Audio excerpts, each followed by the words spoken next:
Yes, guys, welcome to SFeatleyTV, and we're here for the livery launch watch-along to Alfa Romeo's C42. Obviously, they had the car out during the 3 days of testing, but in a camouflage livery. So finally, we actually get to see the livery this time of what the car they produced. And to be honest, if they've been hiding it, they must come up with a really good one, because it doesn't make sense to me why they've decided to go with a camouflage livery and keep it secret until now. And then I don't think they're going to be one of the front runners, for example. So it is weird why they've done it like this, but hey, we're going to see it. We're going to see it go live. We're going to talk a little bit about it and about the season. And then we're going to talk about, about just general F1 chatter as well. Another update about it as well. Another update about the Haas Russia situation as well. So make sure you keep locked in for that. So where do you think? Just doing this poll. Where do you think Alfa Romeo will be?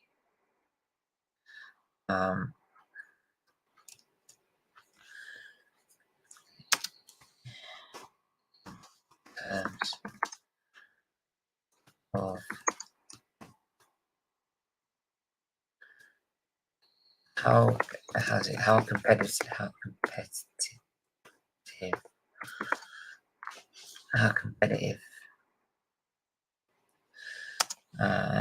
do you think Alfa Romeo will be? I'm just putting this poll in there. Alfa Romeo will be this season. Front runners.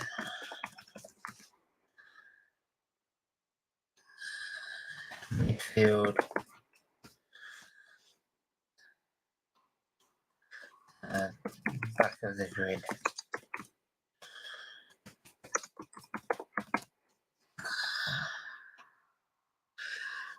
So there you go. I'll put that link in there. Make sure you do keep locked in, and make sure you do that poll on YouTube. If you're watching it on YouTube, make sure you're doing it on that poll. If you're watching on Twitch, do give us a follow. If you're on Facebook, follow us there as well as we go live. Facebook, Twitch, Twitter, and also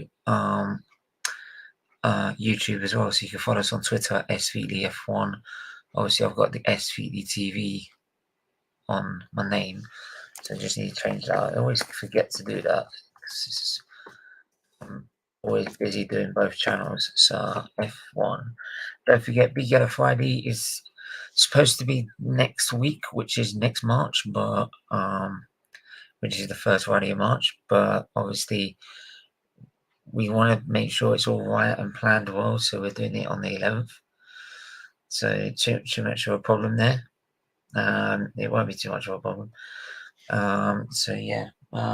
Please make sure you join us for that, because it is going to be a quality stream, I can tell you. It will be a good stream. Long one, but a good one. Right. And lots of chances for you to get involved. I'm not sure about that's on SFeatleyTV, and it's about football. All of it will be about football because it's on SFeatleyTV.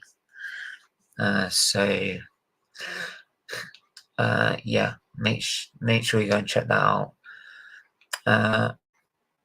Obviously, this weekend I wanted to try and get on the guest I was going to have last weekend, which would have been Wolfpack Performance. I don't know if you've seen this guy. This guy does content on F1, especially over the last winter, where obviously you've had the scandal that's been going on. He's got a very outspoken opinion on it, and his outspoken view on it. And I was hoping to have him on this weekend because I missed him last weekend, which is totally my fault, to be honest, as I wasn't well. But we'll definitely get him on at some point because he will definitely do one. So we'll definitely get it sorted at some point. But that's that in terms of F1, the news coming from the channel. Let's have a look. Let me put the banner so you know that's all done for liver disease at the bottom. So, Alpha Romeo.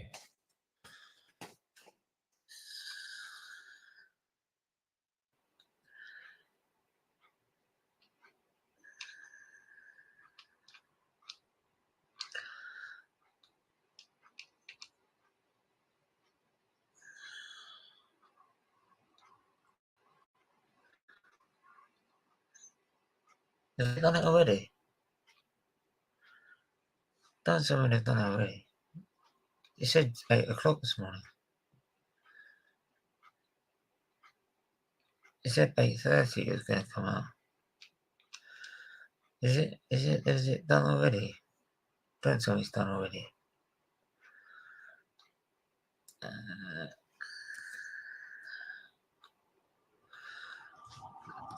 Alpha Romeo.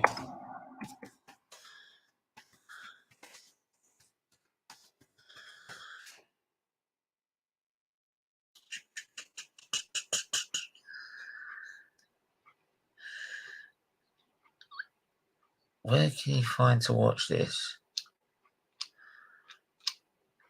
I'm trying to find somewhere where you can watch it. Because it's annoying, you can't see it. Where is it?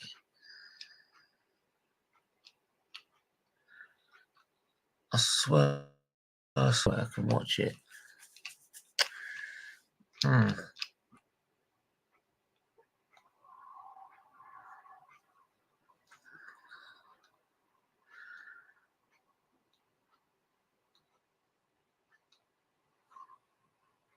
Nope.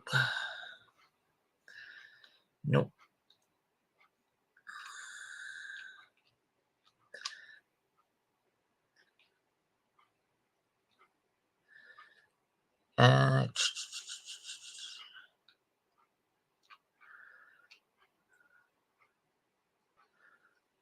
Mind-boggling.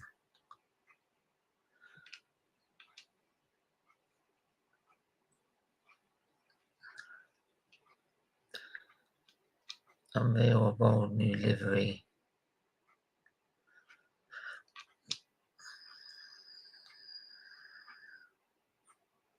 Oh, they did it via Twitter, that's why. There you go. So they've done it via Twitter. They've done it via Twitter.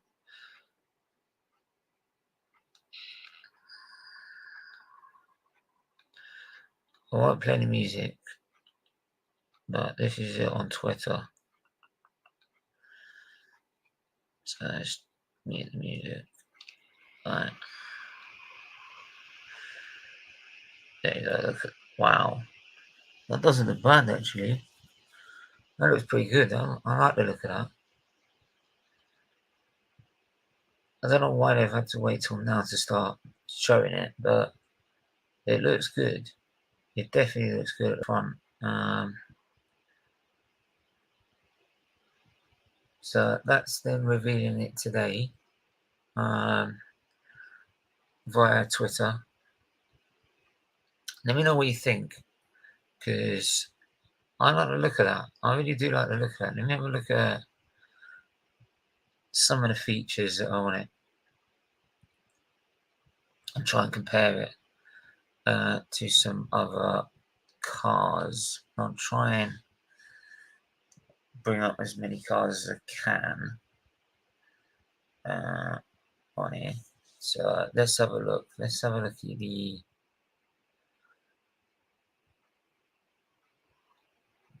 What I might do is I might do a look at all the cars together in one stream, put them all on one stream and on one page, so we can actually see all of them. So you can tell the difference of what differences there are. They've gone for a much thinner nose than some of the others, I do think. Let's have a look at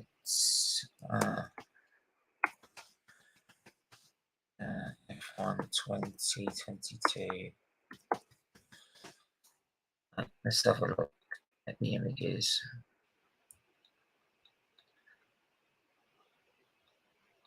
Do smash the like button and subscribe, please. It's really important you do so. So yeah, this is 27 minutes ago, so we released it at 8, not at 8:30. They told us 8:30 to start with. But yeah, this is it.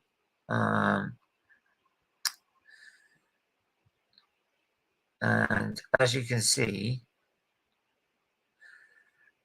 the rear wing looks a bit thinner, maybe because it's black on there as well. But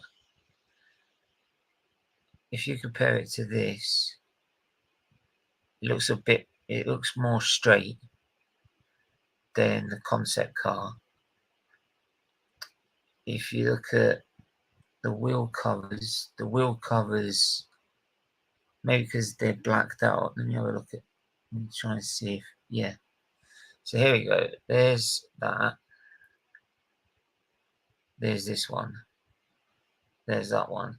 So yeah, so the nose looks much thinner, which means there could probably be less aero drag from the car. Because obviously the thinner the car is, the less drag it's going to produce, because the less it's hitting a wall of air. So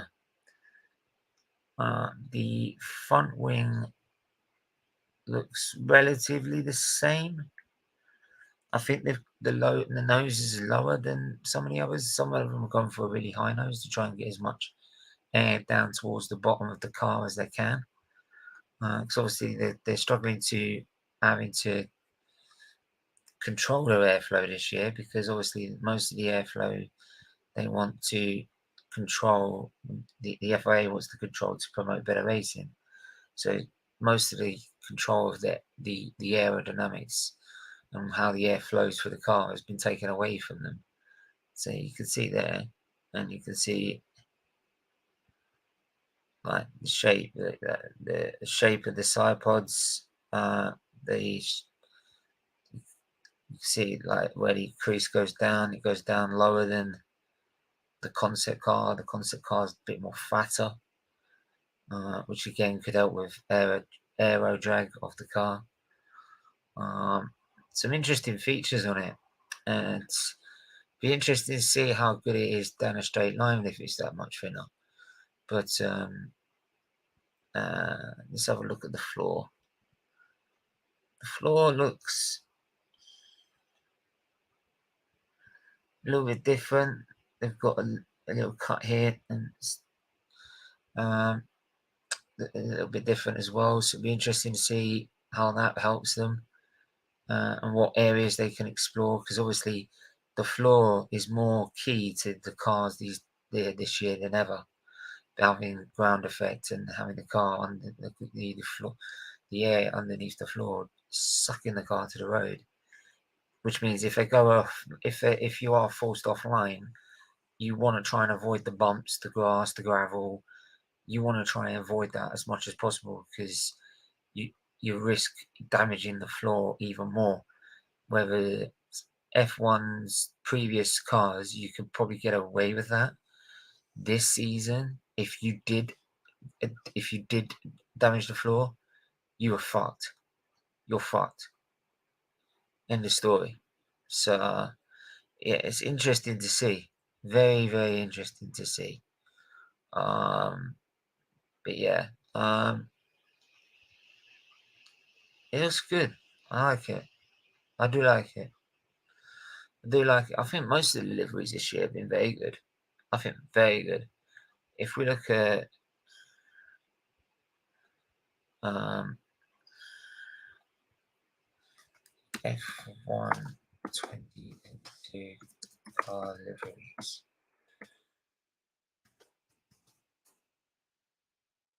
all of them this year. I'm trying to see if I can get I swear I found a picture of all of them.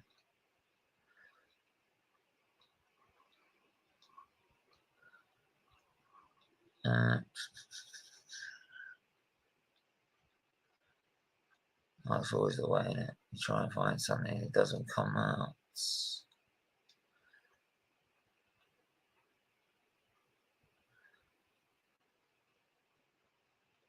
There it is.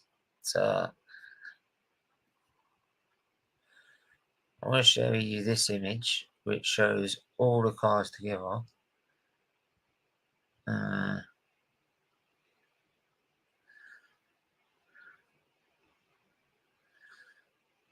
If I can get the image right.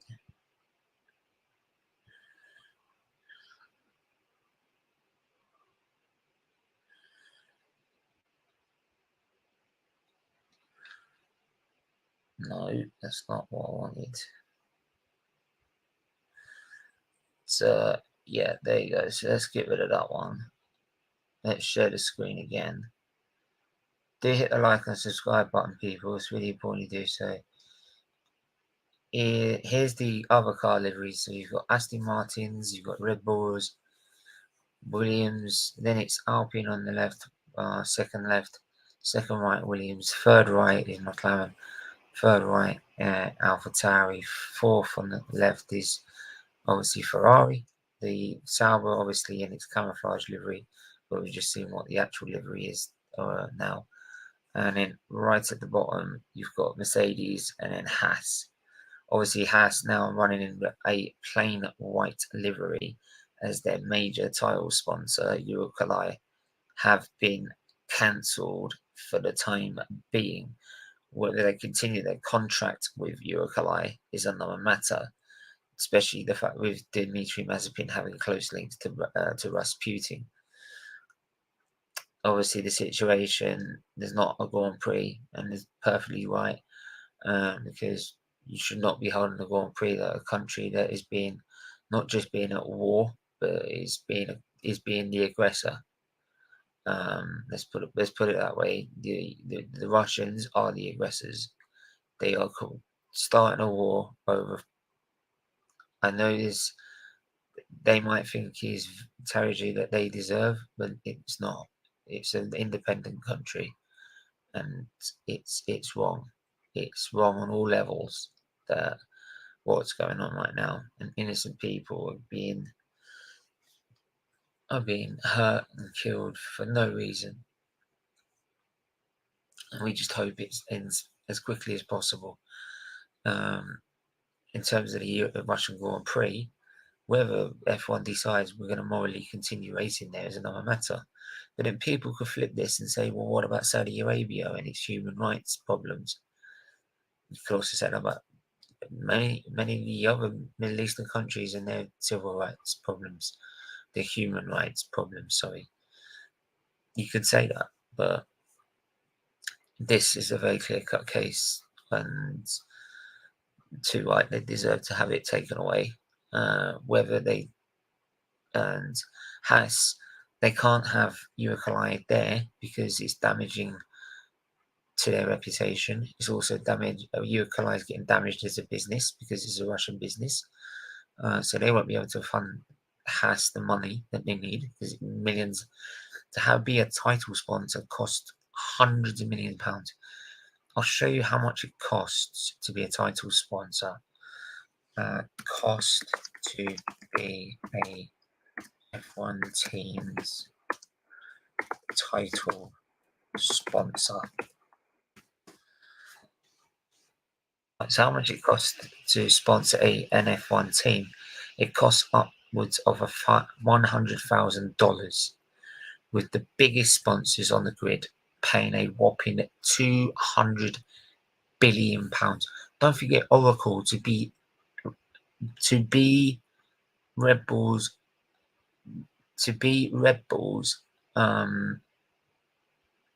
title sponsor this season.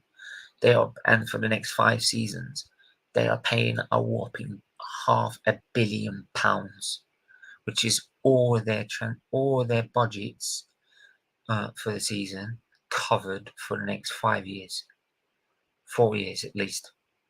It's a huge amount of money, huge amounts of money we're talking about. So And this is also money that Haas need to survive. If they don't get this money from Caue, they go down as a business. So I know there's a lot of people that are calling on Haas to cut ties with Caue. And in that case, also maybe Dimitri Mazepin and Nikita Mazepin. Now, Nikita Mazepin's an interesting situation because if I was him, I'd say, look, I've done nothing wrong. I don't agree with what's happening to my country and what my country is doing. But why should I be punished for something that my country is doing that I don't agree with? I think he should take the stance of saying, I don't agree with this. I don't agree with any of this. And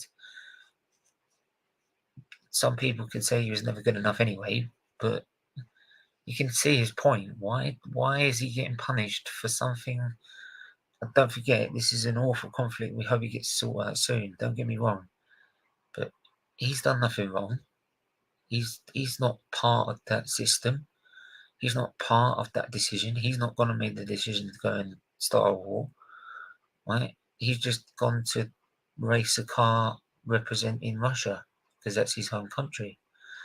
So it's a bit unfair for him to we're going to have a major debate about this anyway with the panelists but it's a bit harsh, I feel, for Nikita Mazepin to be shafted out of Formula One just because his country has decided to start a war that he didn't want to start. And you know, I do feel for him in this because he's an innocent Russian citizen who's done nothing wrong and probably doesn't agree with what's going on. He doesn't agree with what's going on. I'd love to hear what he actually thinks. I haven't heard anything from him yet. And Gunther Steiner saying, and I do get Gunther Steiner trying to support him and trying to back him, and trying to give him time and cover his back a little bit, defend him a little bit. But in terms of the business, Caue, they can't just drop the Caue contract. If they dropped it right now, by the end of the season, Haas will be out of business because Gene Haas is not going to pay. He's already made it clear, right? Yes, it's from Drive to Survive, but it's made it very fucking clear. He's not paying any more to that team until it starts being competitive. And this was the season it was going to start being competitive again. And it actually was in testing. They looked competitive in the midfield. They looked competitive, much compared to last season. So they deserve, I feel, the FIA and F1, if they want to keep Haas in the sport, which they're going to need to because there's still teams that are going to be coming around. And we're going to have a debate about the Andretti team in another show because obviously this is a watch-along. This is a livery watch-along, a review. But in terms of Haas, the contract with Caue, they can't just drop without a replacement in terms of funding. If they don't get the replacement they need for the funding that they need, they will be out of business by minimum end of the season. And that's at the minimum, the very, very minimum, you know. Andretti's about to take over Caue. Is he about to take over Caue? I thought he was about to take over Haas. Is he? Is it just Caue or Andretti? Or is it actually? Is it? I thought he was coming in as his own team. He's actually taking over the business.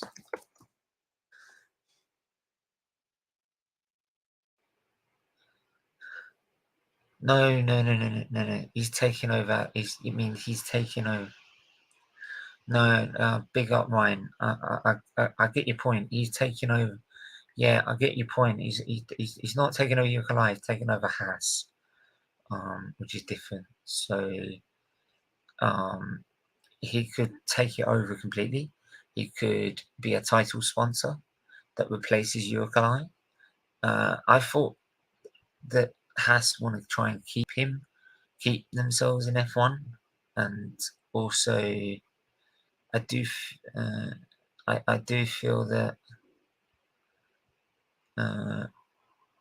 apparently he's tried to buy him millions of times, according to Planet F1. I do feel that Haas want to try and stay in the sport. Not actually taking a he's taken over the team. Haas. I do feel that Haas want to stay in F1. I do feel that Haas want to stay in F1. Whether they do so is another matter. Because obviously it's a matter for Gene Haas whether he sells the team on or not. Be a shame because we liked Andretti was supposed to come in as an 11th team, because in the end the goal was for Liberty Media when they came in was to make it more competitive, make it more accessible, attract new fans, which they've done, and also more teams. So have up to, I think it's 13 teams, so we get 26 drivers, which is what we need. We need more teams and more spaces for young drivers like Piastri and to be able to come into the sport, especially when there's only 20 spaces and those teams need, and also to make it cost effective so those teams don't have to use a driver that's being paid rather than using him for his talent, which also they're trying to do with the cost cap. They've limited the amount of power units you can use, about 3 power units now, but make it more, the engine's more affordable. All this they are actually now implementing mostly into this season. If you saw last season with the cost cap, if the cost cap wasn't there, right, I'd say that's 21 days now, sorry. If the cost cap wasn't there, Mercedes would have won the constructors and the drivers. He should have won the drivers anyway, right? They should have won it. I'm not going to hit any bullshit about, I get people saying that Max had the better of the season because he had the most laps.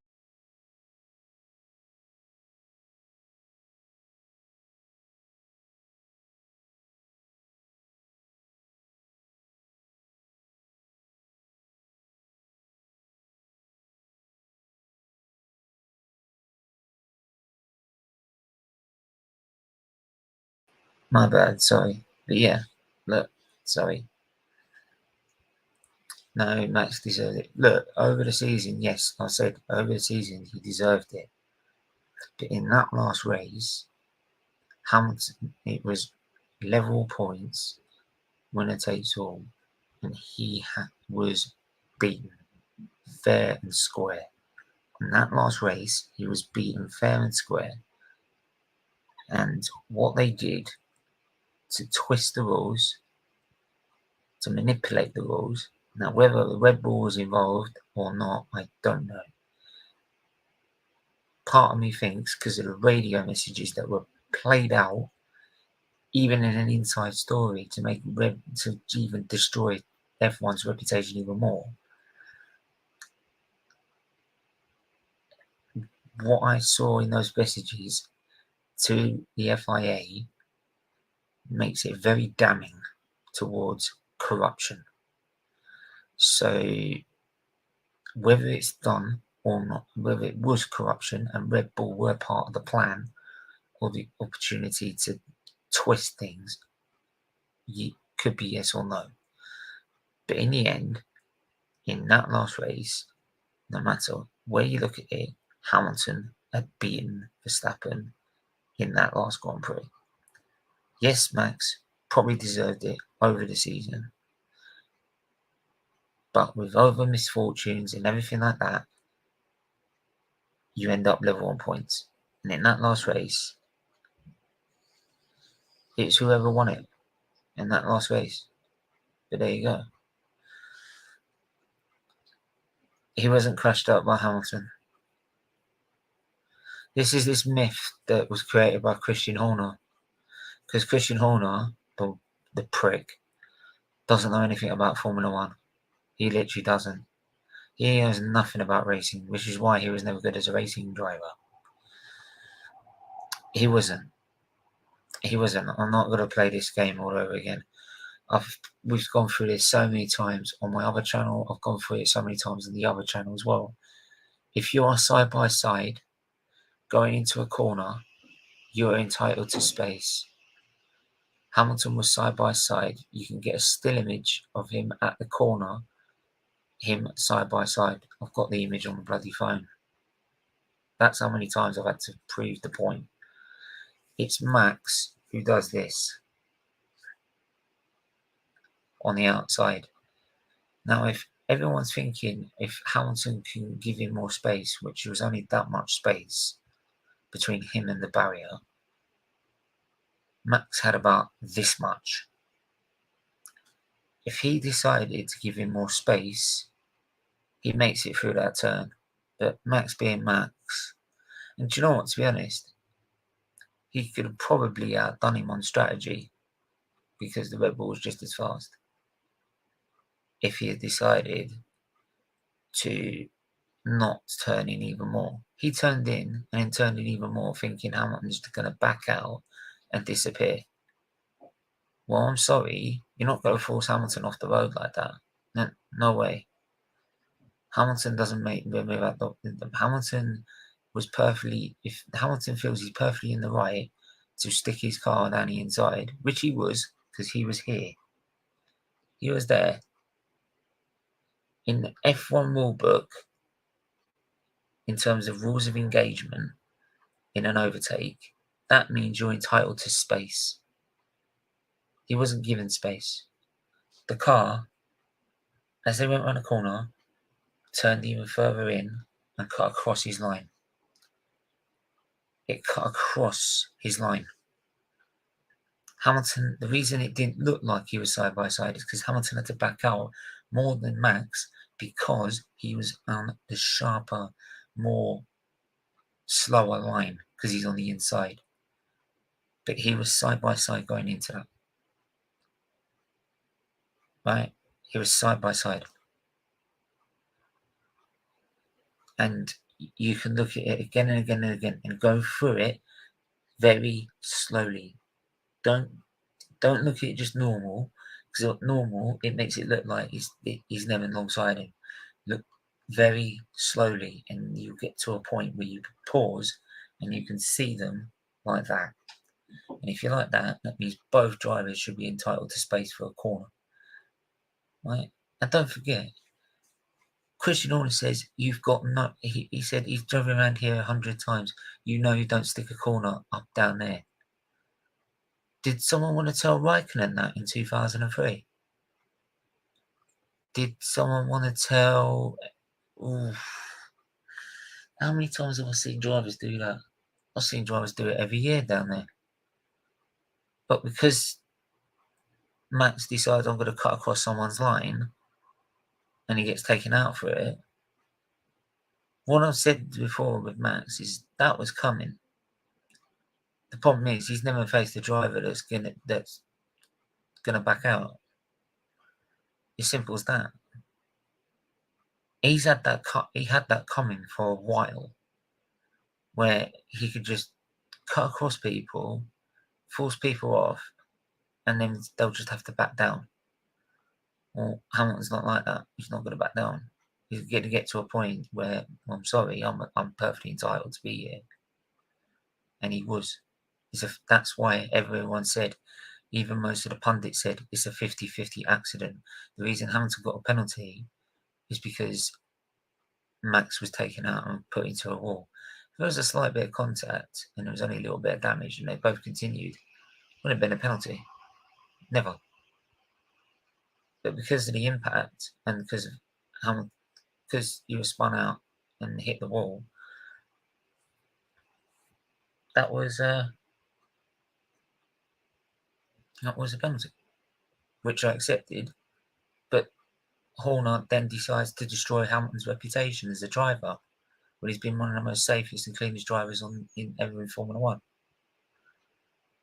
More safe than his driver, let's put it that way. I understand what he's, yeah, no worries, man. But look, this is the point. We're all here to debate it.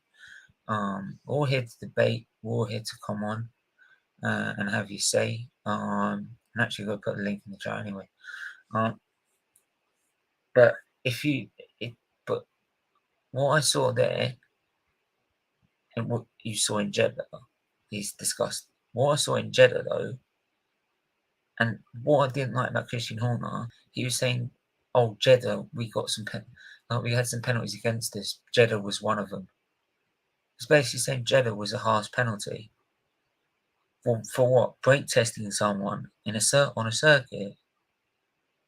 If you brake test someone in the middle of a Grand Prix, putting marshals at risk, drivers at risk, fans at risk, because you don't know where the debris is going to go. If you do that, you deserve to be banned from a Grand Prix. You should be disqualified. It's dangerous driving. You're deliberately trying to take someone out. And he brake tested him. It's proven. I don't want to hear this crap about Hamilton can done this or done that. Right? He was never told that he was going to back off. Plus, also, he's backing off in the middle of the road. He knows what Verstappen is like, so he's being cautious. And then all of a sudden, you're seeing this on his rear wing. You see it twitching, so it's like twitching left and right. So he's like, "Well, where are you going?" It was like a frigging. It's not something you see on F1 where you see those wankers online that just decide I'm going to crash into you at turn one and cause carnage because they don't actually want to race properly. That's what it looked like. It was just because he wanted to stay in front. Brazil. How is Brazil not a penalty? Right? He wants to bring up about how many penalties they got. Most of the penalties they got hardly affected them at all. They got a 3-place penalty, which they then got rid of by doing an engine change that they needed to make anyway, which put them in the back of the grid. So they needed to make the engine change anyway, so they were going to be at the back of the grid anyway, but they still had a 3-place penalty on top of that. Whereas Hamilton, in the sprint race, had to come from last for being disqualified to 5th, then was put back 5 places, and then went on to go and win the race. And he's saying that was some of the decisions against him were not fair, and what Massey had done was right, and it was harsh to get rid of him. I'm sorry, Christian Horner. What race were you watching? Were you on drugs on that? Were you on drugs that night? Were you tripping? Like, were you smoking some weird shit? Because, like, what the fuck are you on about? How was that fair? How was that a justifiable way to end the race? You knew it broke the rules. You know it did. Right? I'm not expecting you to say, "Oh, yeah, it was harsh." Like we knew he broke the rules and this, that, and all the other. Right? I know I'm not expecting you to say that because you're that sort of person. Right? If it was me, I would say, to be honest, mate, as much as we celebrated the winning title, that's not the way I wanted to win that.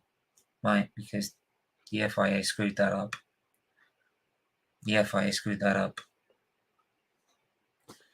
Like, but not him. Like, absolutely shameless. With technically illegal car with his whip. Yeah, man. Look, Ryan. When that happened, there you go. Like, I accepted the penalty for being at the back of the grid. It's not saying I didn't accept it. That if you technically broke the rules, you broke the rules technically, didn't you? he was lucky to start fifth at you mean 10th for the normal race because he had a sprint race. Yeah, there's one time where the actual sprint race, which I didn't like, so I'm a traditionalist. I like the qualifying and the Grand Prix, so I'm a bit torn with the whole sprint race idea. But I might ask that as a poll: do you want the sprint race or do you want? But yeah, it did prove to help that weekend. So he should have started last in the actual race. This is a point. People were saying, should the penalty been applied after the race? But then again, I'd say no because I hate the sprint race for. Okay, that's different. I, mate, I kind of agree with you. I mean, I'm like I said, I'm a traditionalist, but if you've been punished in qualifying, ham. I'm not a ham hater. I'm not a ham hater. I'm a Hamilton lover, man. What are you on about? I ain't a Hamilton. I'm a Hamilton lover. I love the guy. I met the guy. Right. I love what he stands for. But if in that race, if you've been punished technically for in qualifying, and that qualifying is for the sprint race, then that I do feel. No, I know you're not. I know you're not, mate. Don't worry about it. Don't worry about it. What I'm sitting here saying is that if he's been punished for a technical infringement that's affecting the qualifying of the sprint race, then it should be applied to the sprint race. If that qualifying was being applied to the race itself, then I agree with you. It should be applied to the actual Grand Prix because you're qualifying and gaining an advantage for that race, if you get what I mean. You're gaining an advantage for that Grand Prix. Whereas in this case, he was gaining an advantage for the sprint race, so he should be disqualified from the sprint race and put to the back of the grid. That's where I saw it. That's how I saw it because it was affecting the sprint race qualifying, not the actual race. So that's where I say it was perfectly justified to where it should be. But yeah, like I said, this is all part of the debate. I mean, this was supposed to be just a livery watch along, but it turned into a bit of a debate. But this is all part of it, man. Like I said, the link's in the chat. If anyone does want to come on, they're more than welcome to have their say. This is one thing I want to do on this channel is that you get a lot of F1 channels, you don't get a chance to have their say. There's football channels where you do. I want people to come on and have their say on the race. I want to see them do fan cams on the race itself. You know, like football fan cams. I want to do that for F1 on here as well. So yeah, as well as we got regular panelists, we want to get some of you guys on here to have your say on the Grand Prix, on the Grand Prix, on anything. So yeah, if you do want to let people know about us, we are a brand new channel because it used to be on my other channel. All the content used to be on my other channel, SFeatleyTV, where we did Arsenal, football, and F1 content at the same time. And yeah, so if you do want to follow football and Arsenal at the same time, go and subscribe to SFeatleyTV. But both channels support Children's Disease Foundation, so you're supporting a worthy cause whilst you're watching some F1 content. And compared to football, my F1 content is probably more knowledgeable than the football. I know my football, but and have my good opinions on football. I believe so. But I think the F1's a lot better for me. But I can go on forever about it. You can tell I've already done 46 minutes just chatting about last season. I mean, it was such a shame because last season was a great season.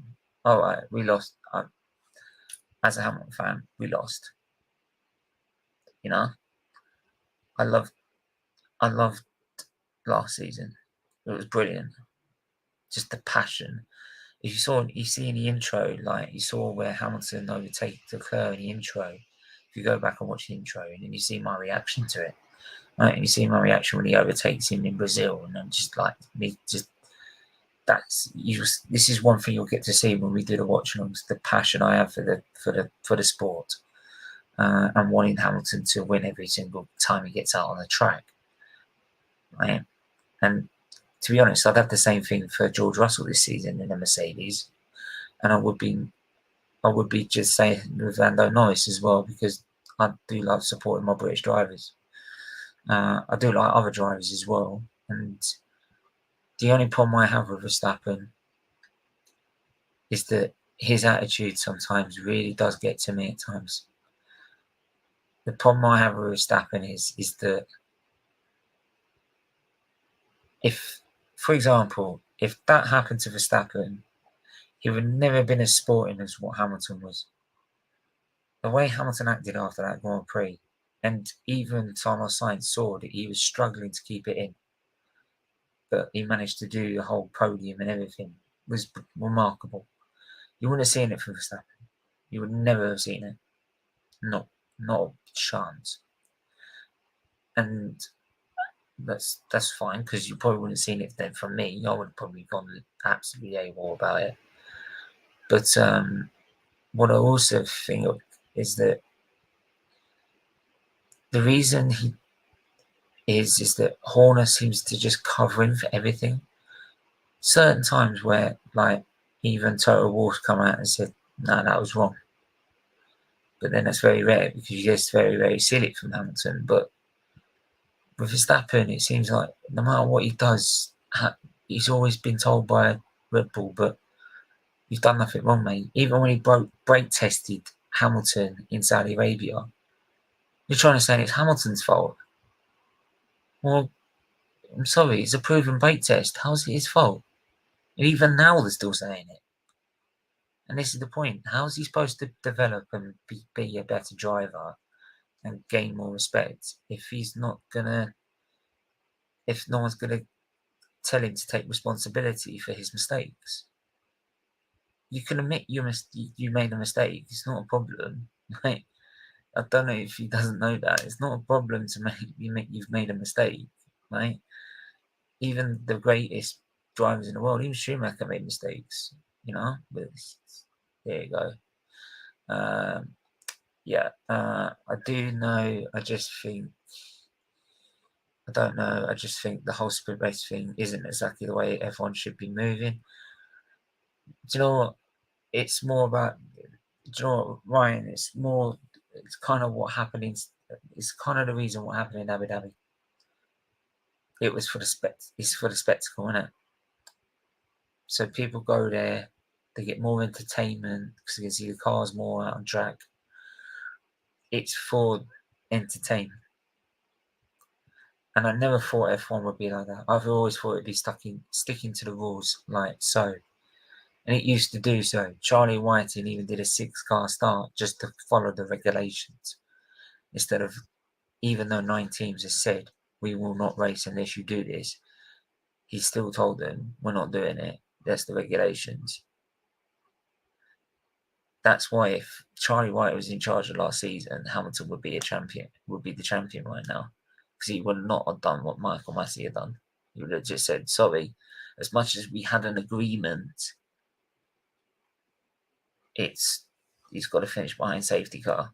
Like, I'm not hearing this crap from Verstappen fans about, but they had an agreement before the start of the race.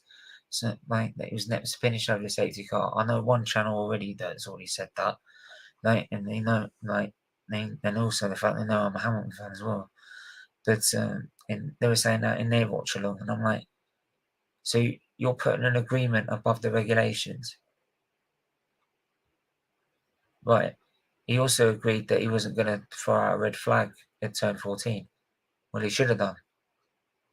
Because Marshall's. It's not the fact that we should have had then a last lap dash. Marshall's were worried about the fact that the cars were getting too close and moving too fast around that area, even behind the safety car. So he should have thrown out a red flag in that case, even though he was being told that. But no, we're not doing that. So, like, I'm sorry, Verstappen fans, you can sit there and tell me they had an agreement all you want. Agreements do not come above regulations. Otherwise, we have chaos. We have chaos. Simple. Right? So, yeah. There you go. Right. But there you go. I'm going to show you one more time the Alfa Romeo. Make sure you hit the like button, guys. By the way, do hit the subscribe button if you haven't already. I'm going to try and show you the Alfa Romeo any second now. Let me just try and get a picture of it. F1 2022 livery. Let's show you another picture of it. I actually was asking this the other day, guys. I want to ask you this. Do you feel it's right that some of the teams, you use it like Red Bull, for instance, were using their concept car rather than like their actual car to do their car launch? I don't agree with that at all. If you built your car, you should launch it and use it as a car launch, not use a concept. They didn't have a concept last season, right? To use it, what have you got to like? I mean, I don't think that's right. Especially if we're going on about also this season, apparently also in the regulations. I want to ask you this as well.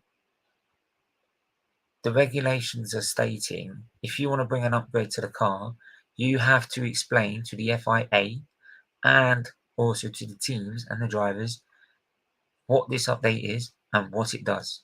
So if Mercedes came up with a DAS system back in 2020 for this season, they'd have to tell everyone what it's about and what it does. Like, they told them what it's about, but they couldn't tell them what they use it for. This is what I'm saying, that this season you'd have to tell them everything. And I don't believe that's right. That's not right. That's not F1.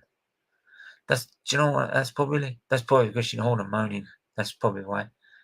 Did you see after the last 4 races, Brazil, Qatar, Saudi Arabia, and Abu Dhabi, he's sitting there bitching at the fact that Mercedes have found this pace and they can't seem to find an answer, and he was protesting like crazy to say, well, what they've done with their rear suspension, their rear wings, is not in the regulations. Oh yeah, and of course yours wasn't bending all the way down in Spain, was it? Red Bull. This is the thing. Christian Horner says, I'm allowed every single update apart from everyone else. Everyone else can't have an update. Right? The guy drives me up the fucking wall. He really does. He drives me up the wall. I can't stand him. There's also the time when Hamilton left no room into turn 1 at Monza and it ended their race 2. And do you know what? Right, that's an exact copy of Verstappen also tried that move against Massa in 2017. Only that time, he ended up having a busted car, right? But managed to continue. But he already tried that move once against Massa in 2017, and then wondered why that he was run out of road. And also many times in that Grand Prix, I think even Lando Norris and Charles Leclerc even had gone around the outside, realised that the driver next to him wasn't going to give him the room, and they backed out. So why is it they can back out and not Verstappen? Verstappen, 3/4 of his car was off the road. Pretty much nearly all of his car, probably about half of his tyre. Right? I'll just put it like this. Half of his tyre was left on the road. Right? He was never going to get round that. Even if Hamilton did give him the space, he would never have got round that corner without hitting Lewis. Not a chance. Not a chance, right? He was also nowhere near outside of him. He was nowhere near alongside of him as much as Hamilton was coming in to Silverstone. So I do feel that I don't even think I think if you see Hamilton's on board, if you see it on board his actual car, I also think you couldn't actually see if you tried as an F1 driver. I don't think you could see him as well. And if you can't see him, how's he going to be alongside him? Like, they were like that, I'd say. Right? Whereas Hamilton was about here. So Verstappen could see him in Silverstone. But Verstappen was about here in Monza. So he was struggling to see him. Was Silverstone Hamilton's fault in your opinion? Now, before anyone says this, I would always call out as something that if Hamilton had made a mistake, I would definitely call it out. And the first instant I saw it, I was like, "Oh shit, Hamilton, what have you done?" So I thought he's taking him out, and we're going to get a massive penalty here. So I thought it was his fault. When I looked at it, I said it. I just said it now earlier. It's 50-50 racing incident because he's alongside him going into the corner. But then Max turns in even more, expecting Hamilton to back out and disappear. So it's 50-50. And if you really wanted to give a percentage, an overriding percentage, 60-40 for Verstappen. 60-40. Because if he does give him the room and does not turn the steering wheel further in, they both make it round the corner. Easy. Okay, Max might go a little bit off circuit, but they both make the corner. They both make the corner.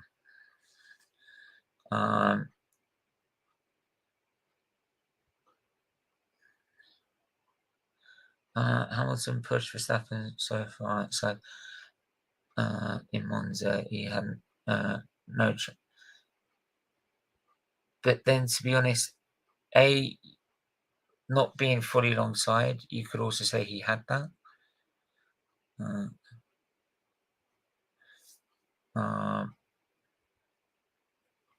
You could also say he came out the pits as well, and the tyres are not. Don't forget, the tyres are probably cold. So as he's tried to brake early because obviously he's got cold tyres, which means Verstappen's managed to catch him. But again, as they've come around the corner, Hamilton's like that, and as they've gone round, he's then come alongside because Hamilton's still trying to turn around with these cold tyres. So it's come like that as they come into the second part of the chicane. Right? And to be fair, last season, at the start of the Grand Prix, at turn 4, the Della Roggia chicane, what did Verstappen do on the first lap? Forced Hamilton off the road. Because he had the racing line into the chicane, he forced Hamilton out and out onto the runoff area, right, and over the bumps, right, because he was entitled to do that because he had the racing line. So it was the same for Hamilton going into this chicane, the Rete de Filia chicane, at turn 1. He was in front, so he had the racing line. So he had every right to do that. He had every right to do that because that's what Verstappen did at lap 1, and everyone said that's perfectly justifiable because Hamilton decided to back out, whereas Verstappen didn't decide to back out of the Rete de Filia chicane. So Verstappen could do it one way and do it like that, but then Hamilton's just giving it back. He's giving what he had given him. You can't have it both. Verstappen can't have it both ways. You can't. You can't just force people off the road and then just expect them to give them the corner, like, or give them the space when he decides to go around the outside. It doesn't work. Can you predict the constructors' standings? Do you know what? It's so up in the air in a minute. It's a bit up in the air. I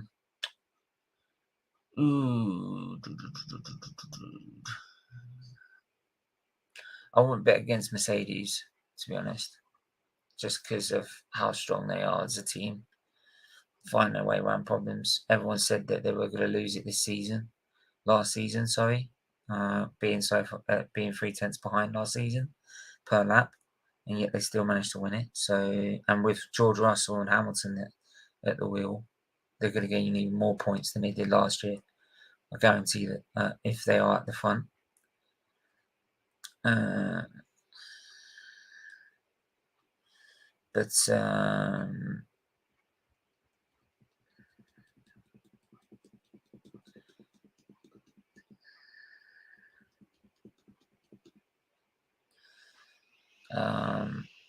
I would also say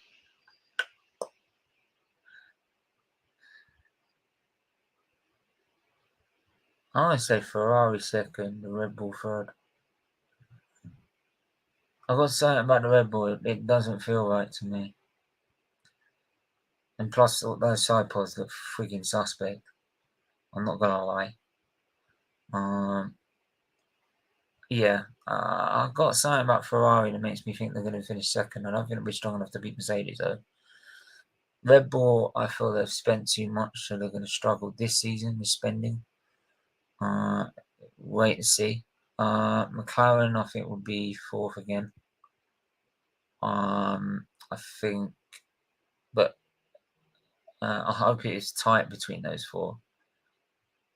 I think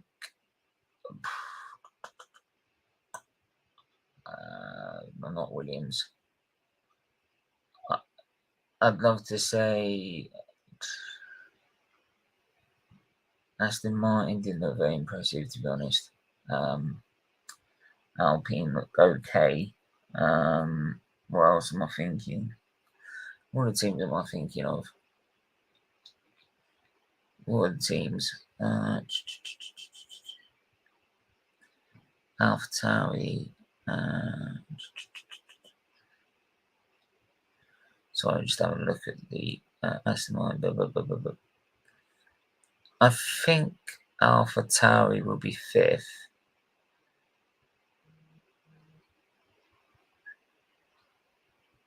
I think Alpine and then Williams.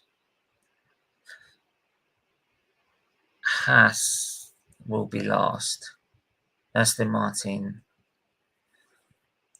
behind Alpine and Williams. No, AlphaTauri behind Williams and Alpine and Aston Martin, but that's too close to call between all those drivers.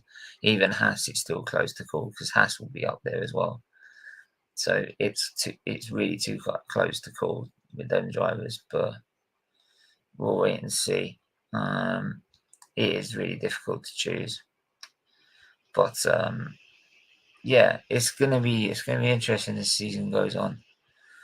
Hamilton got a bad line into the corner in Silverstone, but took maybe too much speed and came into the line of not from what the crash analysts do say. If you look at, I think Crash at Watchalong did it as well. Crashalong did a simulation of it, and it was Hamilton did break a lot more than Max. And then you see Max's steering wheel change even more sharper, which is then going to come across Max's line. If Max stayed on the original path that he was going for, he would have probably been just off the circuit, and Hamilton would have been just on the circuit. So they would have made it both around the corner. But because Max had turned further in, just expecting him, he said, but I knew he was but I tried to defend the position, and once I did that, I opened up my corner. So he's already saying like he's not even seen him, so thinking that he's just having to open up the corner and then turn in. So that's why I'm saying it's more Verstappen for me than Hamilton, and it's at about a 60-40. So it's not much. That's why I'm saying it's more of an incident rather than. And plus, it's a massive moment in the race, isn't it? It's the first lap of the race, and Hamilton already seen in the sprint race that he couldn't get near him after the Copse corner, and he went around the outside. He couldn't get around the outside, so he knew he had to get the inside, and he did get the inside. But for me, with how if it's Max's change of direction, that's very damning for me towards Max. Whereas Hamilton's tried to do as much as possible to both make it around the corner, and he couldn't really do any more than he could have done. And people saying that he could obviously don't really know how to drive a car or know anything about taking a corner in Formula One. But yeah, he couldn't have really backed off any more than he could have. And the thing is that Hamilton never. People saying that Hamilton steered left. He never steered left. I don't know where that's come from. I don't know if people need to go to fucking Specsavers, but like he never steered left. The reason it jolted to the left at one point is when the contact was made. Once you've made contact, like if you make contact with someone on the road, it doesn't matter if you're holding the steering wheel is going to jolt left or right depending where you've hit him. Like, I'd love to see someone keep the freaking steering wheel straight as they clip the side of another car. Right, and it's the same here. If he's turned in like that, and then as they've connected, right, the steering wheel's gone like that, and he's trying to keep it straight or turned in. So yeah, I'm sorry, I can't be having that. I can't be having that argument, to be honest. I can't be having that. But there you go. But do you know what? This is much for an Alfa Romeo review. This has been quite a good debate. I do appreciate it, guys. If you haven't already, do hit the like and subscribe. It's a pleasure to have you on this morning, especially this early in the morning. I usually have a fry up this morning, so I've had to cancel that today. I might have a bacon sarnie, something like that. Oof, bacon sarnie. But yeah, there's the livery. I like the look of this livery, to be honest. I do like the look of it. Let's have a look from this side. 88. Zhou, 88. One new Zhou is number 88 this season. There you go. And there's the front of it. I don't get why they've had to do it now. Why can't they just do it before the start of the season? Why can't they just do it before the start of testing? I don't know.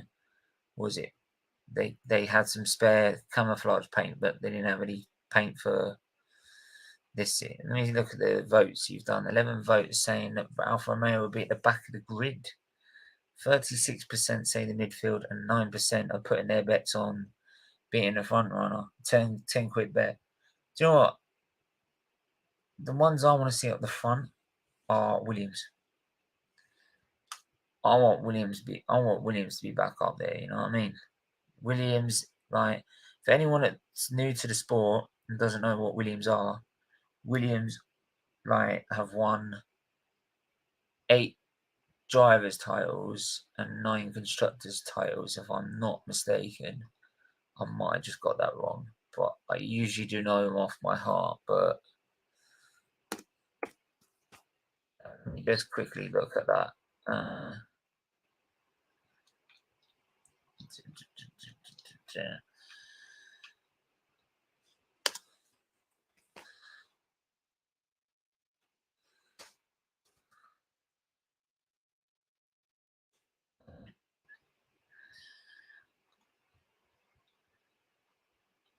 There you go. Williams Engineering. They've won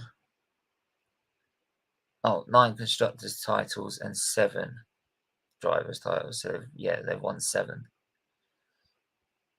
So they won 7. So I gave them 1 too extra. 1 too many. So constructors 81, 1980, 81, 86,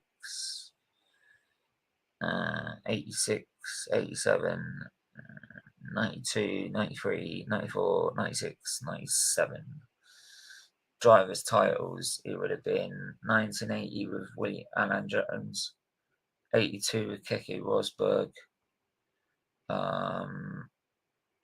87, 87 with Nelson Piquet,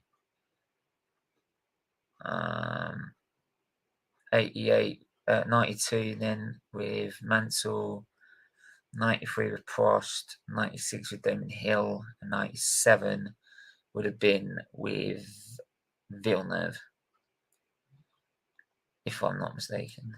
But there you go. Albon is their only shot, finishing at the front of the grid.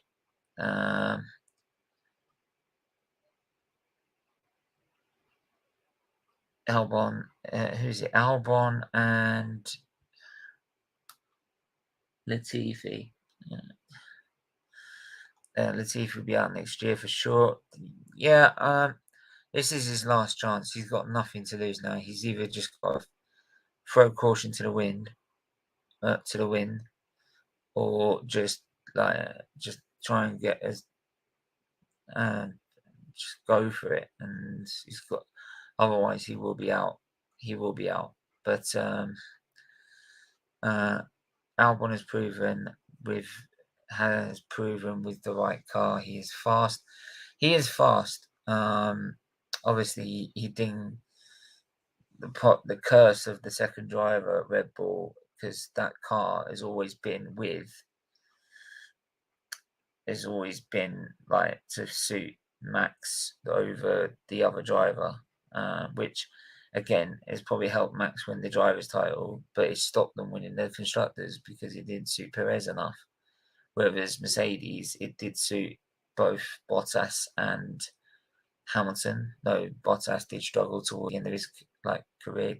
They did build a car that helped them get the constructors, and you knew the constructors was going to be decided on who had the better second driver, because it was going to be so close between the two up front, and it was down to that.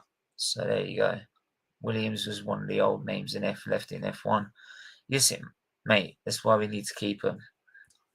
Latifi isn't even that bad. He's all right. I mean, he's had a couple of times he's out qualified his teammate. So he's okay. I wouldn't say he's the best, but he's done all right. He's done all right, but all right isn't going to be enough in Formula One. I'm sorry, F1 isn't going to be enough with just all right. Definitely not. Let's have a look. What are we doing here? Just going to bring you an update on Haas's situation, because we just talked about it earlier. Obviously, they've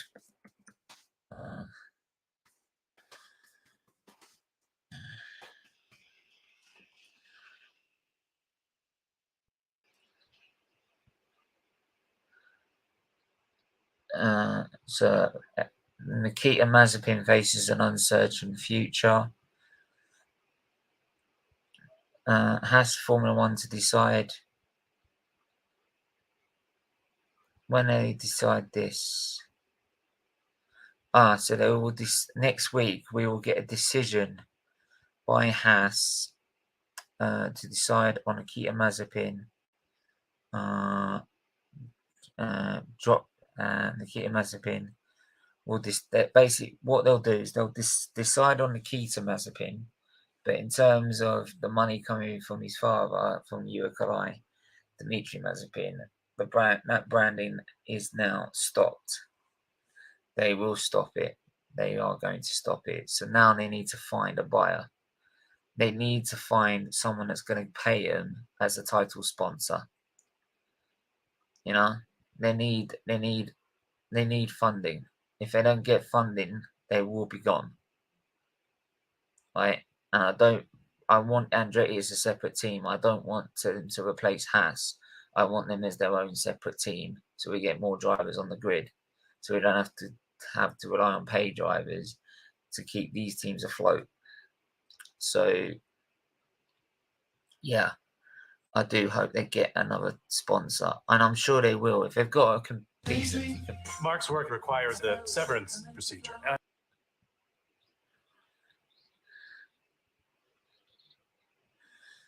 Sorry about that.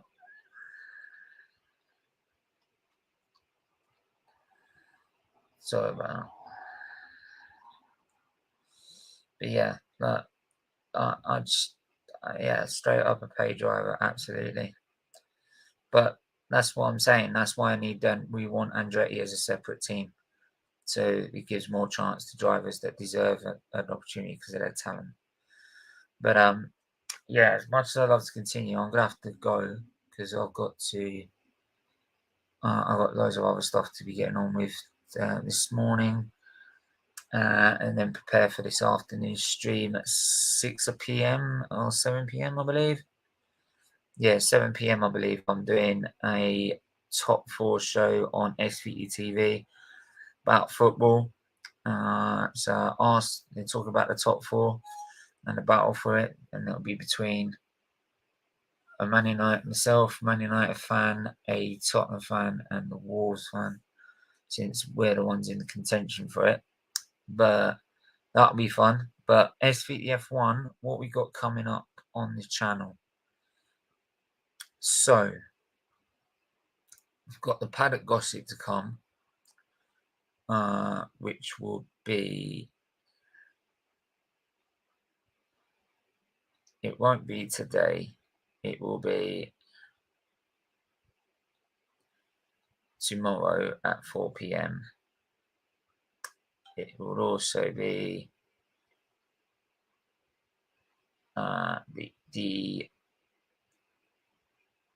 then I'll have an F1. Let's have a look at the ones I've got. There will be also at 6 p.m. a historical F1 show where we're talking about the history of F1 going back to the 50s, where it was born, where it first started. So I need to do research on that. That'll be on the 1st of March. Then there will be a rankings show on Wednesday. Yeah, Wednesday that'll be. So on the 2nd,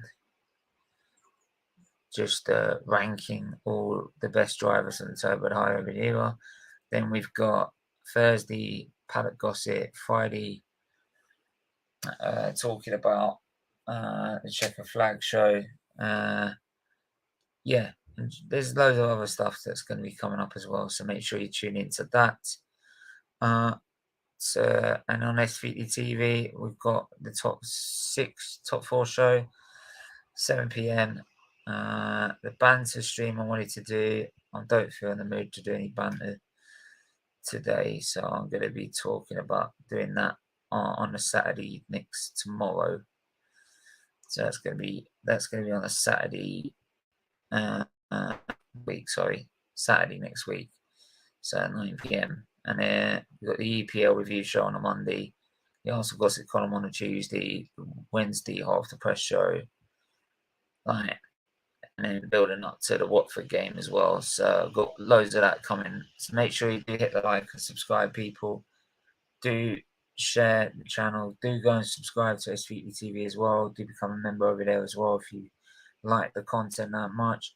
It really does help to go towards a great charity just by donating a little bit every month, and it means so much to the charity and myself, so please don't do that. But yeah, we're back on SFeatleyF1 tomorrow, so until then, everyone stay safe, stay well, and we'll see you guys tomorrow.